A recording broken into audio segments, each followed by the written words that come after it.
네, 오늘 말씀 첫 절 16절을 보니까 조금 있으면 너희가 나를 보지 못하겠고 이렇게 말씀하셨을 때 제자들이 알아듣지 못했습니다. 자, 이것은 무엇입니까? 십자가를 지시고 죽으신다는 말씀입니다. 오늘 말씀하시는 시간은 목요일 저녁 세족식 마치고 유월절 식사를 하는 중에 말씀하시고 있습니다. 그래서 그 시점을 기준으로 내일 이 시간쯤, 이 저녁 시간에는 주님은 이미 십자가에서 죽으셔서 장사가 이제 막 지내신 그런 시점이 될 것입니다. 그리고 또 계속하시기를 조금 있으면 나를 보리라. 무슨 뜻입니까? 그리고 나서 만 이틀이 지난 새벽에는 주님께서 부활하실 것입니다. 그리고 제자들에게 나타나심으로 조금 있으면 나를 보실 것이다 이렇게 말했습니다. 그러나 제자들은 이 말을 도무지 알아듣지 못합니다. 주님은 오늘 저녁만 말씀하시는 것이 아니라 지금까지 3번이나 제자들과 함께 하시는 중에 3번이나 이야기하셨습니다. 요나의 표적밖에 보일 것이 없다고 하시면서 이제 요나처럼 3일 동안 장사 지낸 바 되었다가 다시 살아나실 것을 3번이나 이야기하셨습니다. 살아나실 것도 이야기하셨습니다. 이렇게 똑똑하게 이야기하셨음에도 불구하고 제자들은 알아듣지를 못합니다. 왜 그렇습니까? 자기 경험이 아니기 때문에 그렇습니다. 전해 들은 얘기, 책상머리에서 공부한 얘기, 경험적 지식이 아닙니다. 그러므로 뼈저리게 알지 못하는 것이죠. 그래서 지식으로 들어서 아는 것, 읽어서 들어서 아는 것과 내가 실제로 경험해서 아는 것의 그 지식의 차이는 천지차이입니다. 분명히 반복해서 들었음에도 불구하고 제자들은 잠시 후에 벌어질 주님의 십자가와 부활을 전혀 생각하지도 못하고 있습니다. 또 17절 말미에서는 내가 아버지께로 감이라. 무슨 뜻입니까? 부활하시고 40일 후에 승천하사 하늘에 오르신다는 뜻입니다. 제자들은 도무지 그 뜻을 헤아릴 수조차 없었습니다. 어제 다니엘 선지자 이야기를 했는데요, 다니엘 선지자는 이 모든 걸 또 이야기했었습니다. 그 다니엘서 9장 27절과 28절을 한번 찾아보십시오. 갑자기 없어지리라 이런 식으로 표현을 했습니다. 제자들은 그런데 이제 이런 모든 내용을 전혀 알 수가 없었습니다. 19절 이를 지켜보시던 주님께서 너희가 지금 내가 하는 말이 무슨 뜻인지 몰라서 서로 지금 묻고 있느냐 이렇게 물으십니다. 그리고 나서 계속해서 이제 다르게 설명하십니다. 십자가와 부활을 다르게 설명하시는데 어떤 차원에서 설명하시냐면 너희가 대단히 슬플 것이다. 그러나 조금 있으면 대단히 기뻐질 것이다. 이렇게 설명하십니다. 20절에 보니까 너희는 곡하고 애통하겠으나 세상은 기뻐하리라. 무슨 뜻입니까? 내일 새벽부터 주님은 순환을 받으셔서 결국 오후 3시에 십자가에 운명하십니다. 그러므로 제자들은 곡하고 애통하게 되죠. 그러나 대제사장의 무리들은 박수를 치며 좋아합니다. 드디어 알터니가 빠졌다고 좋아합니다. 예수가 잘 죽었다고 기뻐합니다.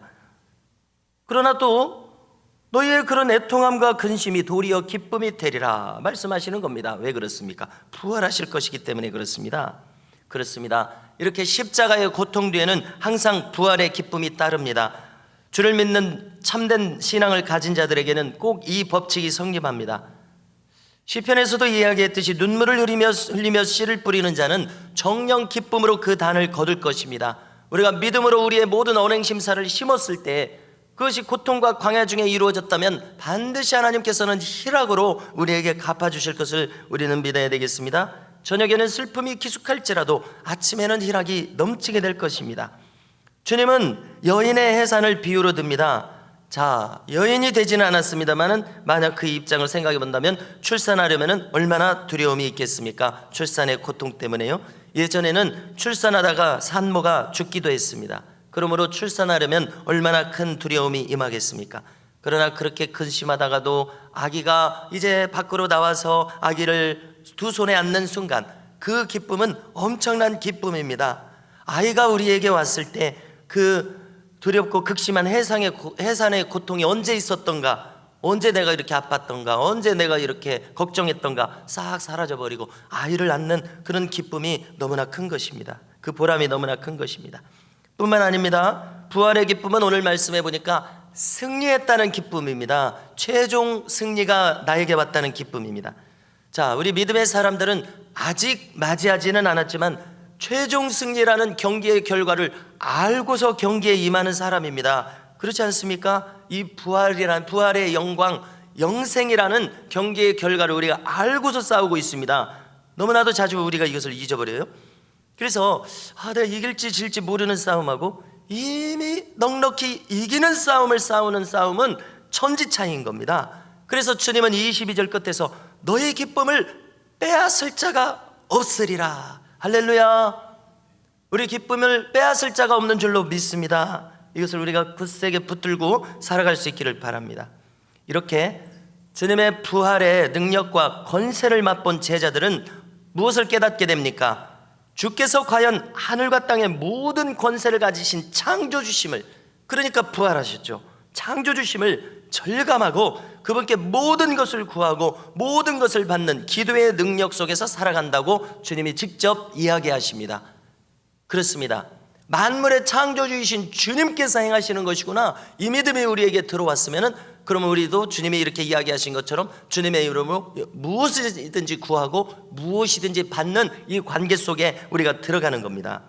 23절, 그날에는 너희가 아무것도 내게 묻지 아니하리라.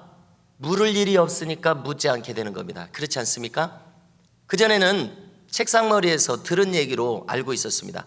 그러나 이제 내가 부활을 직접 경험해서 부활하신 주님을 직접 보니까, 성령 강림이 임해서 내가 성령의 사람이 직접 되니까, 예수님이 성령님으로 내 속에 쑥 들어오셔서 예수님의 생애를 내 속에서 살게 되니까 궁금증이 사라집니다. 모든 전모를 알게 됩니다.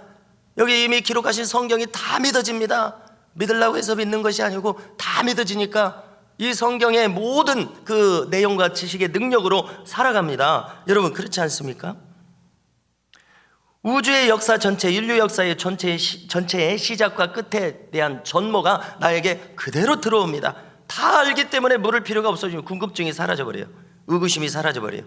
그래서 저와 여러분에게 이 주님이 말씀하신 이와 같은 상태가 임하기를 주님의 이름으로 축복합니다. 더 이상 물을 필요가 없는 상태. 그래서 큰 확신 속에서 살아갑니다. 더 이상 성경을 의심하지 않습니다. 성경의 모든 것을 확신 속에 받아들입니다. 왜 그전에는 내가 이 말씀을 그대로 믿지 않았던가, 이렇게 생각하게 됩니다. 다 같이 성경을 믿는 것 같지만요, 성경을 믿는 등급이 다 다릅니다. 그렇지 않습니까? 여러분, 우리 그것을 경험하죠? 천국이 있을까? 있습니다. 지옥이 있을까? 있습니다. 이 첨단 시대의 귀신이 어디 있어? 있습니다. 천사가 어디 있어? 있습니다. 영적 세계를 더 이상 의심하지 않는 단계로 속히 들어가게 되는 것입니다. 말씀하고 있으니까요. 그 믿는 것이죠. 그래서 내가 진실로 진실로 너희에게 이르노니 너희가 무엇이든지 아버지께 구하는 것을 내 이름으로 주시리라. 창조주 하나님을 믿는 믿음 가운데 나도 들어감으로 이렇게 구하게 되는 겁니다. 오늘도 주님은 창조하시기 때문에요. 24절, 오늘도 그래서 우리가 유장로님을 위해서 기도하시자는 것이죠. 24절, 지금까지는 너희가 내 이름으로 아무것도 구하지 아니하였으나 구하라 그리하면 받으리니 너희 기쁨이 충만하리라. 내 이름으로. 보이는 하나님이 예수님이십니다. 예수님의 이름은 하나님의 이름입니다. 그러니까 그 이름으로 구할 때 다 주의 뜻에 합당하면 이루어지는 것입니다. 이렇게 저와 여러분이 살아계신 하나님, 창조주 하나님, 부활의 하나님 예수님의 이름으로 구하고 받는 기쁨으로 충만한 믿음 생활로 들어갈 수 있기를 주님의 이름으로 축원합니다.